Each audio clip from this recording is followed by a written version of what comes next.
The Wright State men's and women's basketball teams aren't the only ones excelling for the Raiders this winter. The men's and women's bowling clubs are among the very best in the country.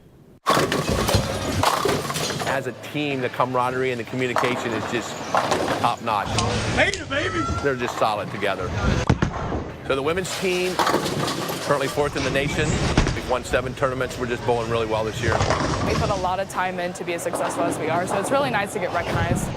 4th in the nation is a huge deal. As a club program, we do it with Ohio kids. We do it with a blue-collar mentality. We work hard, and we get rewarded for that. When people find out we're a club, they're always really surprised because we're really good, and for a club, we're even better. And we all commit to bowling so much. Even if we have days off, sometimes we go bowling because we just think it's a lot of fun. Oh, no. Bowling is really just our life, and that's really what makes our team successful. Men's team is getting there, and they're starting to gel together as a team also.